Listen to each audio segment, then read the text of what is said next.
오늘 우리에게 주시는 하나님의 말씀은 신명기 18장 15절부터 22절까지 말씀입니다. 내 하나님 여호와께서 너희 가운데 내 형제 중에서 너를 위하여 나와 같은 선지자 하나를 일으키시리니 너희는 그의 말씀을 들을지니라. 이것이 곧 내가 총회의 날에 호렙산에서 내 하나님 여호와께 구한 것이라. 곧 내가 말하기를 내가 다시는 내 하나님 여호와의 음성을 듣지 않게 하시고 다시는 이 큰 불을 보지 않게 하소서. 두렵건대 내가 죽을까 하나이다 하매 여호와께서 내게 이르시되 그들의 말이 옳도다. 내가 그들의 형제 중에서 너와 같은 선지자 하나를 그들을 위하여 일으키고 내 말을 그 입에 두리니 내가 그에게 명령하는 것을 그가 무리에게 다 말하리라. 누구든지 내 이름으로 전하는 내 말을 듣지 아니하는 자는 내게 벌을 받을 것이요 만일 어떤 선지자가 내가 전하라고 명령하지 아니한 말을 제 마음대로 내 이름으로 전하든지 다른 신들의 이름으로 말하면 그 선지자는 죽임을 당하리라 하셨느니라. 내가 마음속으로 이르기를 그 말이 여호와께서 이르신 말씀인지 우리가 어떻게 알리요 하리라. 만일 선지자가 있어 여호와의 이름으로 말한 일에 증언도 없고 성취함도 없으면 이는 여호와께서 말씀하신 것이 아니요 그 선지자가 제 마음대로 한 말이니 너는 그들을 두려워하지 말지니라. 아멘. 할렐루야. 하나님의 공의로 한 주간 승리하셨습니까? 힘을 갖지 않고 미혹되지 않으며 욕심부리지 않고 하나님만 의지하셨습니까? 하나님은 이스라엘 백성들이 이해할 수 없는 말씀을 하셨습니다. 주변의 나라처럼 왕을 세워달라고 했더니 왕이 지켜야 할 엉뚱한 명령을 말씀하십니다. 하나님의 말씀을 곁에 두고 읽고 지키라고 하는 말씀은 충분히 이해가 됩니다. 그런데 왕이 힘을 갖지 말라는 말씀은 상식에 맞지 않습니다. 세상 사람들 모두가 원하는 힘, 관계, 돈을 멀리 하라는 것입니다. 세상의 왕들에게는 꼭 필요한 것들을 다 버리라고 말씀을 하셨습니다. 이스라엘 백성들은 그 하나님의 말씀을 들으면서 당황했을 것입니다.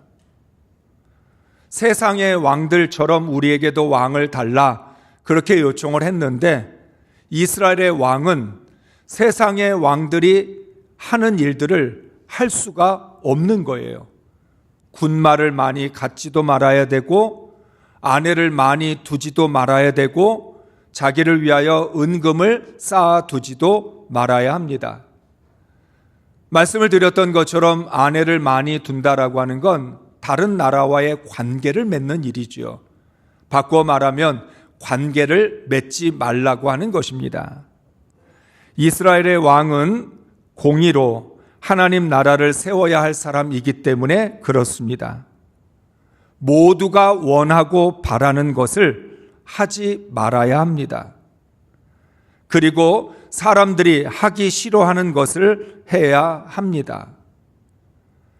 그러니까 이스라엘의 왕은 다른 왕들이 하고 싶어 하는 것, 그거는 할 수 없게 됩니다. 반대로 다른 나라의 왕들은 하지 않는 일들을 해야만 하는 것입니다. 하나님의 말씀을 기록하여 읽고 지켜야 하는 것이지요. 하나님을 믿는다는 것은 세상 사람과 다르게 산다는 뜻입니다. 세상의 왕과 달라야 하나님 나라를 세울 수 있습니다. 우리가 늘 하나님의 나라, 하나님의 영광이라고 하는 말을 많이 하는데 우리는 그 목적에 합당한 삶을 살지는 않습니다. 분명히 하나님께 영광을 돌리고 싶다, 하나님의 나라를 세우고 싶다, 그렇게 말은 했는데 우리가 살아가는 삶의 방향은 세상 나라를 세우는 거고 자기의 왕국을 세우는 것이고 자기의 영광을 나타내는 것입니다. 왕을 향한 하나님의 명령은 오늘을 살아가는 우리들이 반드시 지켜야 할 말씀입니다. 나는 왕이 아니니까 이 말씀과는 해당 사항이 없다. 그렇지 않지요. 우리는 신명기의 말씀을 통해서 이 세상에서 어떻게 하나님의 말씀으로 살아갈 수 있는지, 하나님의 나라를 어떻게 세워야 하는지를 배울 수 있습니다. 하나님께서 가르쳐 주신 대로 살아야 믿음으로 사는 것입니다. 바른 신앙으로 살아간다라고 하는 것, 그것은 하나님의 말씀 그대로 순종하면서 산다는 것입니다. 그런 의미에서 우리 모두가 하나님이 가르쳐 주신 대로 살아가는 그리스도인들이 될 수 있기를 주의 이름으로 축복합니다. 사랑하는 성도 여러분, 이스라엘 백성이 들어갈 가나안은 육적으로는 풍족함을 줄 수 있는 땅입니다. 그러나 영적으로는 타락한 땅입니다. 하나님이 주시는 가나안은 정말 광야하고는 비교할 수 없을 만큼 기름진 땅이고 풍성한 수확을 주는 땅입니다. 그렇지만 역시 광야와는 비교할 수 없을 정도로 영적으로 타락한 땅이기도 합니다. 하나님은 가나안에 살고 있었던 7 족속의 죄악에 대하여 진노하셨습니다. 이들은 돌이킬 가능성마저 없었습니다. 그래서 하나님은 가나안 민족들을 심판하기로 결정하셨습니다. 이스라엘은 하나님의 심판을 받아야 할 땅으로 들어가는 것입니다. 그런데 아이러니한 것은 가나안 족속의 죄악이 이스라엘 백성들에게는 달콤한 유혹이 되었다는 겁니다. 가나안 7 민족들이 멸망을 받아야 할 만한 심각한 죄악이 이스라엘 백성들에게는 아주 달콤하고 매력적인 유혹이 되었다는 것입니다. 마치 독이 있는 버섯일수록 아름다운 모습을 갖고 있는 것처럼 이스라엘 백성들의 눈에는 가나안의 죄악의 문화가 아름답게 보였습니다. 보암직하고 탐스럽기까지 했습니다. 광야 40년 생활에 지친 이스라엘 백성은 가나안에 들어가자마자 거룩한 백성 제사장 나라의 사명은 잊어버리고 미혹에 넘어가게 될 것입니다. 그래서 하나님은 강력하게 경고를 하십니다. 18장 9절 말씀을 함께 읽겠습니다. 당신들은 주 당신들의 하나님이 당신들에게 주시는 땅에 들어가거든 그곳에 사는 민족들이 하는 역겨운 일들을 본받지 마십시오. 아멘. 새 번역에서는 역겨운 일들, 개역 개정 성경에는 가증한 일들이라고 말합니다. 하나님은 가나안 족속들의 죄를 뭐라고 말씀하냐면 가증한 일들이고 역겨운 일이라고 말씀을 하고 계십니다. 하나님은 가나안 민족들을 한 번에 내쫓지 않겠다고 하셨습니다. 왜냐하면 한 번에 모든 민족들을 다 내쫓으면 그 땅은 버려진 땅, 황폐한 땅이 되기 때문에 그렇습니다. 그래서 하나님은 이스라엘 백성들을 위하여 한 번에 가나안 족속들을 내쫓지 않고 점진적으로 차례차례 내쫓으시겠다고 말씀을 하셨습니다. 이스라엘 백성을 위한 하나님의 세심한 계획이었습니다. 그래서 이스라엘 백성들은 불가피하게 가나안의 문화와 접촉을 하게 됩니다. 이스라엘 백성들은 텅 비어있는 땅, 아무도 살지 않는 땅에 들어가는 것이 아니라 아직도 그곳에 남아있는 가나안 족속들과 접촉을 하면서 살아가야 하는 것입니다. 그렇기 때문에 이스라엘 백성들은 가나안 민족의 역겨운 일들, 가증한 행위들을 본받지 말아야 합니다. 호기심으로 흉내를 내거나 관심을 보이지 말아야 합니다. 본받지 말라라고 하는 말을 다른 번역으로 하면 배우지 말라는 겁니다. 너희가 가나안 땅에 들어가면 처음부터 가나안 족속들의 역겨운 일들, 가증한 일들은 배우지도 마라. 따라할 생각도 하지 마라. 본받지 말고 흉내내지 말라라고 말씀을 합니다. 죄악을 용납하지 말라고 말씀합니다. 용납하는 것도 죄입니다. 방관하는 것도 죄입니다. 또한 하나님은 너희가 쫓아낼 민족들의 점쟁이의 말을 듣지 말라고 하십니다. 14절의 말씀을 읽습니다. 내가 쫓아낼 이 민족들은 기륭을 말하는 자나 점쟁이의 말을 듣거니와 내게는 내 하나님 여호와께서 이런 일을 용납하지 아니하시느니라. 아멘. 가나안 민족들이 왜 역겨운 일을 하고 가증한 일을 했을까? 기륭을 말하는 자들, 점쟁이의 말을 들어서 그렇습니다. 점쟁이의 말을 듣다 보니까 가증한 일도 서슴없이 저지르게 됩니다. 그래서 하나님의 능력에 의하여 멸망당하는 나라에 점쟁이의 말을 듣는다는 것이 얼마나 우스운 일입니까? 그것 때문에 하나님의 심판을 받는데 이스라엘 백성들은 그것을 깨닫지 못하고 멸망당하는 그 민족의 점쟁이의 말들, 기륭을 말하는 사람들의 말에 솔깃한다면 얼마나 아이러니한 일입니까? 한마디로 말하면 가나안 민족들의 일체의 행위를 본받지도 말고 용납하지도 말아야 합니다. 이스라엘 백성이 거룩한 백성이 되려면 하나님이 허락하지 않는 것들은 본받지 말고 용납하지 말아야 합니다. 지난주의 말씀처럼 공의라고 하는 게 뭡니까? 하나님이 하지 말라고 하는 건 하지 않고 하나님이 하라고 하는 것은 하는 것이 공의입니다. 그렇기 때문에 신앙으로 살아가려면 이런 단호함이 있어야 합니다.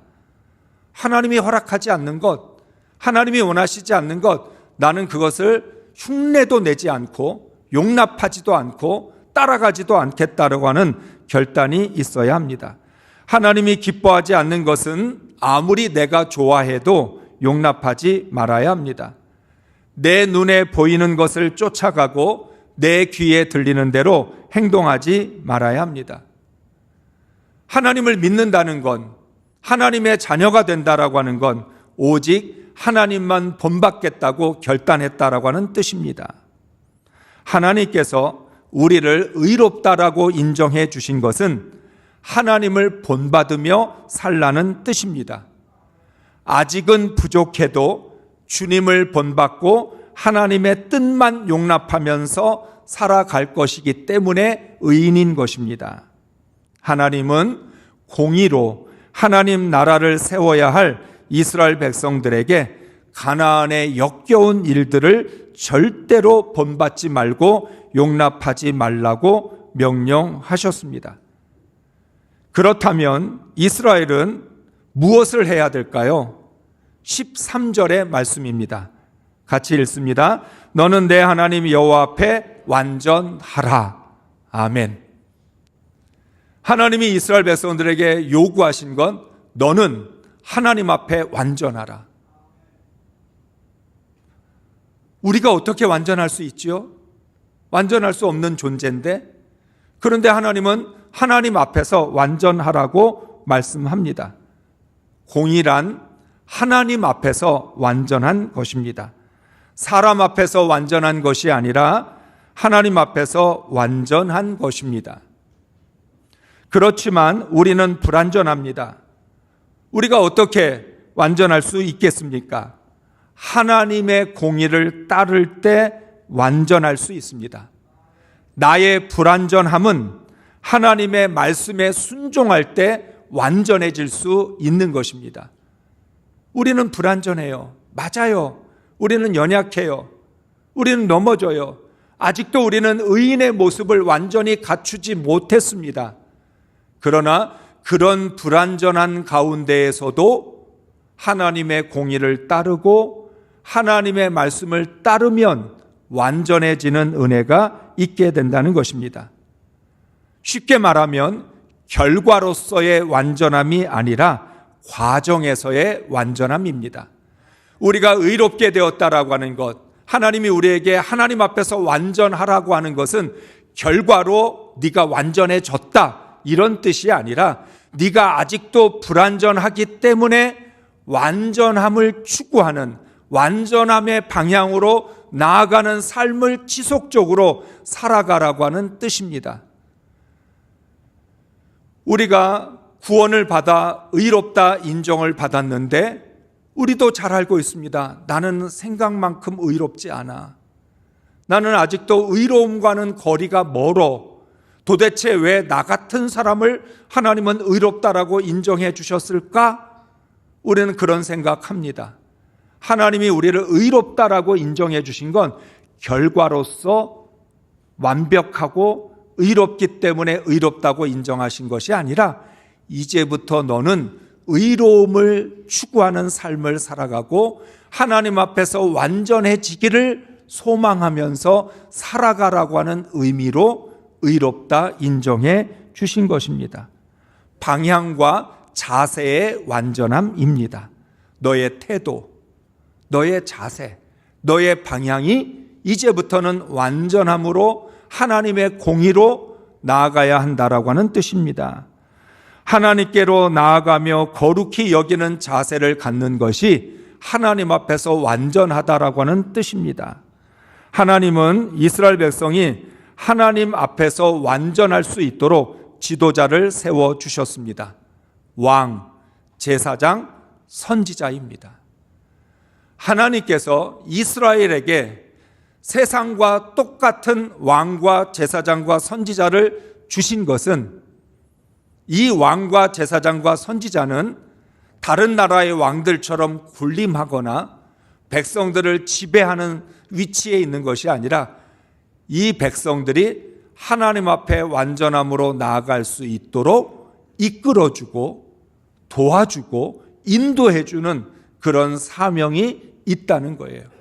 그래서 왕과 제사장과 선지자는 백성들의 본이 되어야 되고 앞장서서 하나님의 공의로 나아가는 그런 일들을 감당해야 하는 것입니다. 그래서 세상과 똑같은 지도자처럼 보이지만 세상과는 달라야 하는 지도자입니다. 이스라엘의 왕이 왜 군마를 갖지 말고 아내를 많이 두지 말고 은금을 많이 쌓아두지 말아야 됩니까? 이스라엘의 왕이 해야 될 일은 하나님의 말씀을 곁에 두고 읽고 그 말씀을 지키고 행하면서 백성들이 하나님을 경외할 수 있도록 도와주고 이끌어 주어야 하기 때문이라는 거죠. 하나님이 세우신 왕과 제사장과 선지자 이 지도자들은 이스라엘 백성들이 하나님이 요구하시는 완전함이 무엇인지를 알 수 있도록 가르쳐 주어야 합니다. 지도자들 역시 불완전한 존재들이기 때문에 하나님의 말씀에 순종해서 그저 앞장서서 완전함으로 나아갈 뿐입니다. 공의란 하나님의 완전함을 제시하고 함께 완전함으로 나아가는 것입니다. 그러니까 왕과 제사장, 선지자들은 하나님 말씀에 순종하면서 여러분, 나도 불완전한 사람입니다. 그런데 나도 여러분과 똑같이 불완전한 존재인데 하나님의 말씀대로 살려고 노력하고 있고 하나님의 공의를 향하여 나아가려고 하나님 앞에 완전해지려고 애쓰고 있습니다. 우리 함께 하나님 공의로 나아갑시다. 하나님의 완전함으로 나아갑시다. 그렇게 권면하고 격려하는 것이죠. 오늘 말씀에 보면 지난주에 왕에 이어서 하나님이 지도자로 세우신 선지자에 대해서 말씀을 하고 계십니다. 18절부터 20절까지 메시지 성경으로 함께 읽겠습니다. 내가 그들을 위해 그들의 동족 가운데서 너와 같은 예언자 한 사람을 일으켜 세워 무슨 말을 해야 하는지 그에게 일러 주겠다. 그러면 그는 내가 그에게 명령하는 모든 것을 그들에게 전해줄 것이다. 그가 전하는 내 말을 귀 기울여 듣지 않는 자에게는 내가 직접 책임을 물을 것이다. 만일 어떤 예언자가 내 말을 조작하거나 내가 명령하지도 않은 말을 내 이름으로 말하거나 다른 신들의 이름으로 말하면 그 예언자는 반드시 죽여야 한다. 아멘. 이스라엘 백성들이 하나님께 왕을 세워달라고 요청했습니다. 그래서 하나님이 허락하셔서 왕을 세워주십니다. 그런데 선지자도 마찬가지입니다. 출애굽기 19장에서 이스라엘 백성들이 시내산에서의 그 하나님의 모습을 보면서 너무 두려웠습니다.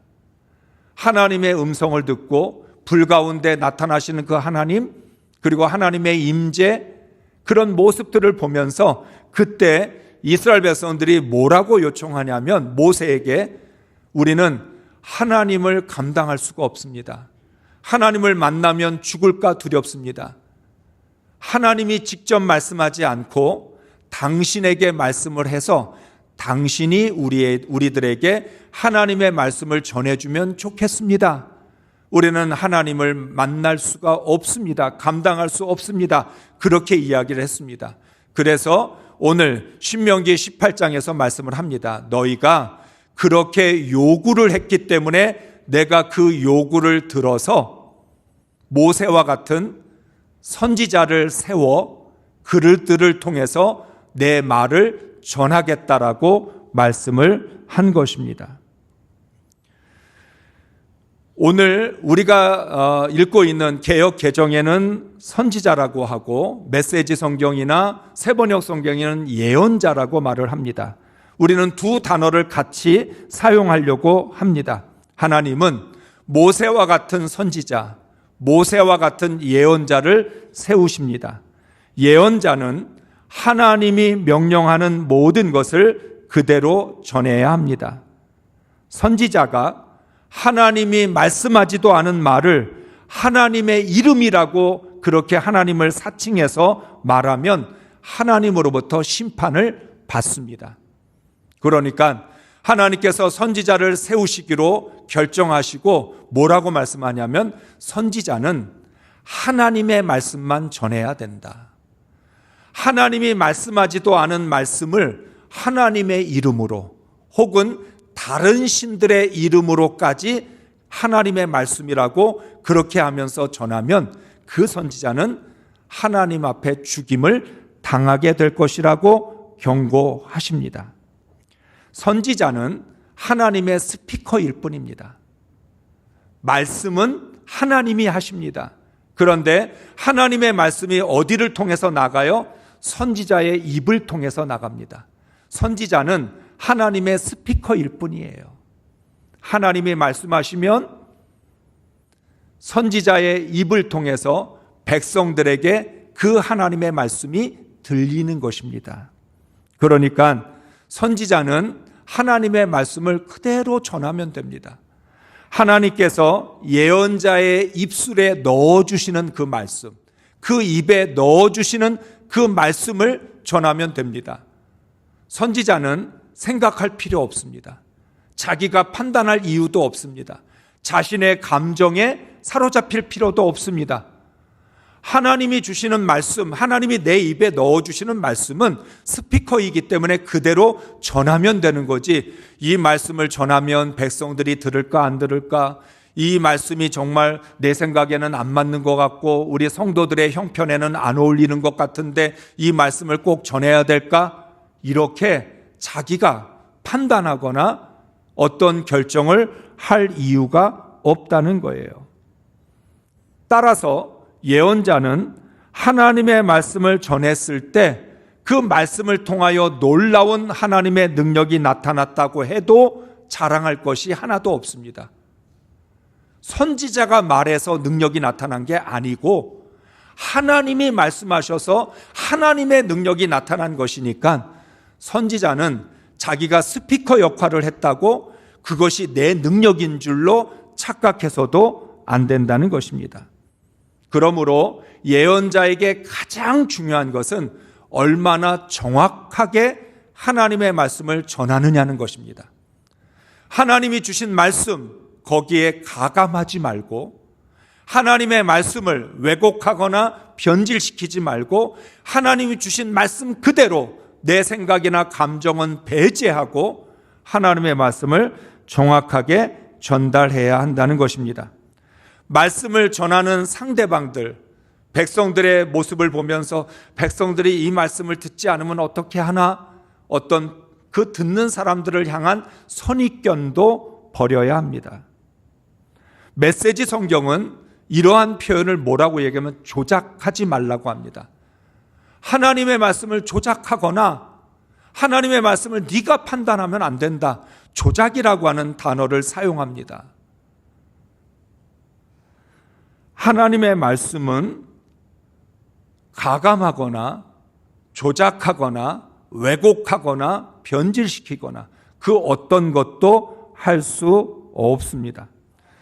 하나님의 말씀을 전하는 사람은 얼마나 정확하게 전했느냐라고 하는 것으로 말씀에 대한 책임을 감당하게 됩니다. 반면에 선지자를 통해서 하나님의 말씀을 들은 사람들은 얼마나 그 말씀을 정확하게 실천했느냐를 가지고 책임을 져야 합니다. 그러니까 말씀을 전하는 사람이 감당해야 될 책임이 있고 말씀을 들은 사람이 감당해야 될 책임이 있는데 말씀을 전하는 사람은, 선지자는 하나님의 말씀을 얼마나 정확하게 전했느냐, 그것에 의해서 책임을 지고 심판을 받게 됩니다. 반면에 하나님의 말씀을 들은, 선지자의 입술을 통하여 하나님의 말씀을 들은 백성들은 하나님의 말씀을 얼마나 정확하게 실천하고 순종했느냐에 의해서 책임을 지게 되는 것입니다. 사랑하는 성도 여러분, 하나님의 말씀은 지적 호기심을 충족시켜 주는 게 아닙니다. 우리가 세상이 어떻게 돌아가는지 궁금해. 내 앞날이 어떻게 될까? 내 미래는 어떻게 될까? 우리의 호기심들, 지적인 어떤 욕구들, 그런 우리의 생각을 만족시키기 위해서 하나님 주시는 말씀이 아닙니다. 하나님이 주시는 말씀은 생명의 말씀이고 진리의 말씀이고 하나님 나라를 세우기 위한 공의의 말씀입니다. 결국 공의란 하나님의 말씀을 정확하게 전하는 것이고 하나님의 말씀을 정확하게 듣고 지키는 것입니다. 그런데 이스라엘 백성들의 입장에서 보면 선지자의 말씀을 듣다 보면 의심이 생길 수도 있습니다. 이 말씀이 정말 하나님의 말씀일까? 내 생각하고 다른데? 지난번에 들었던 말씀하고는 안 맞는데? 백성들의 입장을 놓고 보면 선지자를 통해서 하나님의 말씀을 듣지만 선지자라고 하는 인간, 그 인간에 대한 자기들의 주관적인 판단이 있기 때문에 의심이 생길 수도 있다는 것입니다. 하나님은 백성들의 의심을 해소시켜 주십니다. 21절, 22절의 말씀을 읽겠습니다. 그런데 당신들이 마음속으로 그것이 주님께서 하신 말씀인지 아닌지를 어떻게 알겠느냐고 말하겠지만 예언자가 주님의 이름으로 말한 것이 그대로 이루어지지 않으면 그 말은 주님께서 하신 말씀이 아닙니다. 그러니 당신들은 제멋대로 말하는 그런 예언자를 두려워하지 마십시오. 아멘. 하나님의 말씀이라면 반드시 이루어진다. 이루어지지 않는 말씀이라면 그건 하나님이 주신 말씀이 아니다. 하나님의 말씀을 정확하게 전하지 않고 자기 마음대로 하나님의 말씀을 전하는 그런 선지자, 그런 예언자는 두려워할 필요가 없다는 겁니다. 그런 거짓 예언자는 하나님의 심판을 받게 됩니다. 따라서 거짓 예언자의 말씀을 듣지 않은 것에 대해서는 심판이 없습니다. 반대로 하나님의 말씀이라면 반드시 순종해야 합니다. 그러니까 선지자가 져야 될 책임이 있고 말씀을 들은 백성들이 감당해야 될 책임이 다릅니다. 그러니까 하나님이 심판하실 때 동일하게 심판하시는 게 아니라 선지자를 심판하시는 기준이 있고 백성들을 심판하시는 기준이 있다는 거죠. 선지자는 하나님 말씀 제대로 안 전하면 하나님이 심판하십니다. 반드시. 그러니까 그런 선지자의 말을 듣지 않는 것에 대해서 심판의 책임이 없다는 거예요. 반면에 백성들은 정확한 하나님의 말씀을 들었는데도 순종하지 않으면 그것에 대한 심판을 받게 된다는 것입니다. 하나님은 우리를 위하여 말씀을 주십니다. 광야와 같은 세상에서 길을 잃어버리지 않도록, 하나님의 뜻을 몰라 방황하지 않도록, 공의를 실현할 수 있도록 하나님은 말씀을 주십니다. 하나님은 공의로운 왕과 공의로운 제사장과 공의로운 선지자를 세우셔서 하나님 나라를 세우십니다. 그래서 하나님은 각각 왕에게도 말씀을 주시고 재판관에도 말씀을 주시고 선지자에게도 말씀을 주시고 또 제사장에게도 말씀을 주십니다. 역대하 19장 7절에서 재판관에게 주시는 말씀입니다. 같이 읽습니다. 그런즉 너희는 여호와를 두려워하는 마음으로 삼가 행하라. 우리 하나님 여호와께서는 불의함도 없으시고 치우치심도 없으시고 뇌물을 받는 일도 없으시느니라. 아멘. 이것이 재판관에게 원하는 하나님의 공의입니다. 이번에는 제사장에게 주시는 말씀이에요. 역대하 19장 9절입니다. 같이 읽습니다. 그들에게 명령하여 이르되 너희는 진실과 성심을 다하여 여호와를 경외하라. 아멘. 하나님이 제사장에게 원하는 공의입니다. 그러니까 하나님은 지도자를 세우시고 이 지도자들은 하나님의 공의를 실천해야 될 사람들이기 때문에 그 지도자 각자에게 하나님이 묻는 책임이 있어요. 왕은 왕으로서, 제사장은 제사장으로서, 선지자는 선지자로서, 재판관은 재판관으로서 하나님이 원하시는 공의를 실천했는지에 대해서 확인하시고 하나님은 그 결과에 대한 책임을 묻는다는 거죠. 하나님은 역대하 19장 11절에서 이렇게 말합니다. 공의를 이루는 사람들의 편을 드신다. 하나님은 어떤 분이냐? 공의를 이루는 사람들의 편을 들어주신다. 누구든지 어떤 사람이든지 공의로 살아가는 사람, 하나님의 공의를 이루기 위하여 애쓰는 사람의 편이 되어주시고 그들의 편을 들어주셔서 승리할 수 있도록 인도해 주신다고 약속하셨습니다. 공의로운 선지자는 하나님의 말씀을 바르게 전하여 하나님 나라를 세우게 도와줍니다. 우리 모두 하나님이 세우신 선지자를 통하여 주시는 하나님의 말씀에 귀를 기울이고 정확하게 지킴으로 하나님 나라를 세워갈 수 있기를 주의 이름으로 축복합니다.